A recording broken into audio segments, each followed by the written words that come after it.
By the winter of 1942, the snow did not fall gently over Stalingrad. It swallowed men. Entire battalions vanished beneath white silence. Rifles froze to hands. Eyelids froze shut. Breath turned to crystals in the air. And in a single day, more than 10,000 soldiers would disappear into the snow. Not all by bullets. Some by cold, some by hunger, some by hopelessness. This is not just a battle story. This is the story of an army that froze to death while waiting to be saved. In 1942, Adolf Hitler wanted one thing: oil. The oil fields of the Caucasus would fuel Germany's war machine. But there was a city in the way: Stalingrad. Named after Joseph Stalin himself. To Hitler, it was more than strategic. It was personal. To capture Stalingrad would be humiliation for the Soviet Union. To lose it would be unthinkable. So he sent the Sixth Army. Over 250,000 men. Experienced, hardened, victorious. They had crushed France. They had marched across Europe. They believed the Soviet Union would fall just the same. They were wrong. Stalingrad was not a battlefield. It became a graveyard. German bombers turned it into rubble. Buildings collapsed into twisted concrete skeletons. But the rubble became a weapon. Soviet soldiers hid in ruins. Snipers waited in shattered factories. Civilians fought beside soldiers. Every street became a front line. Every room became a fortress.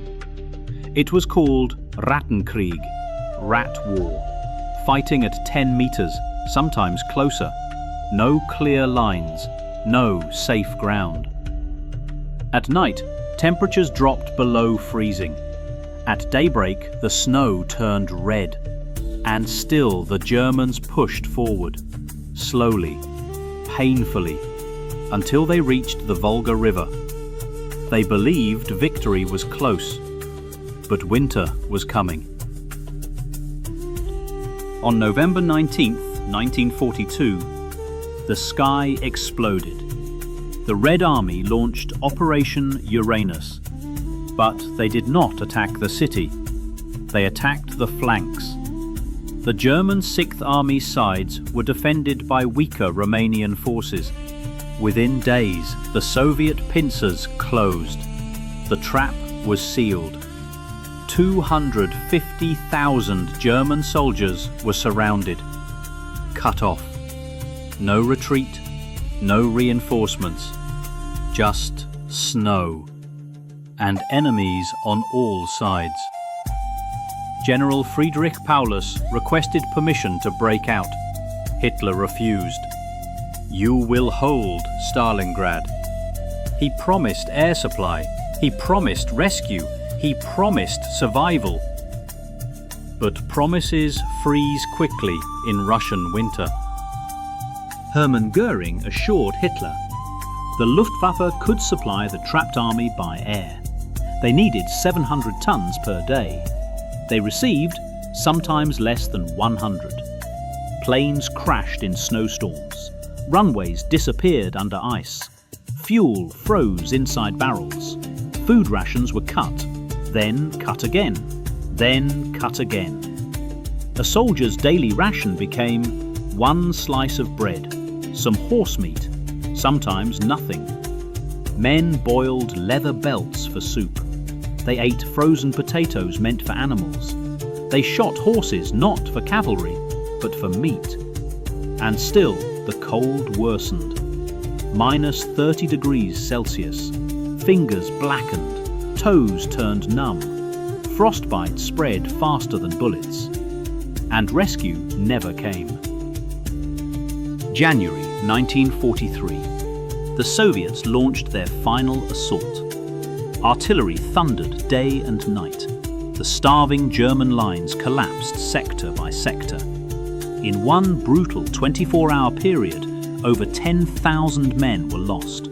Some killed instantly, some buried by collapsing ruins. Some simply lay down in the snow and never stood again.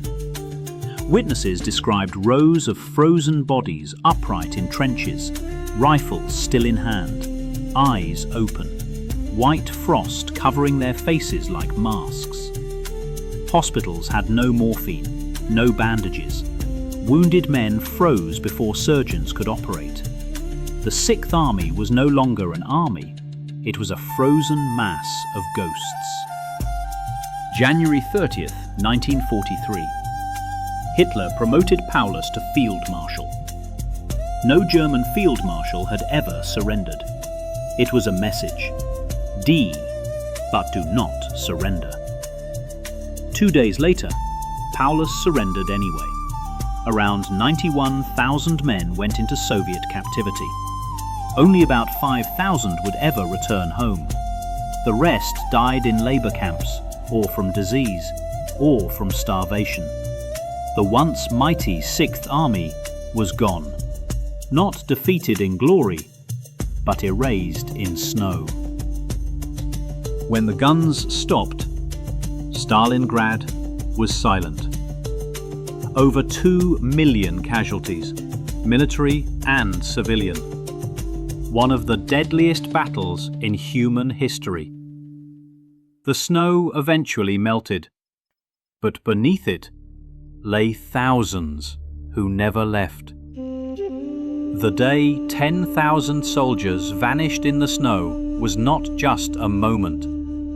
It was the breaking point of the German war machine. After Stalingrad, Germany would never fully recover. And winter proved stronger than any army. History remembers victories, but sometimes it is the silence of defeat that echoes the loudest.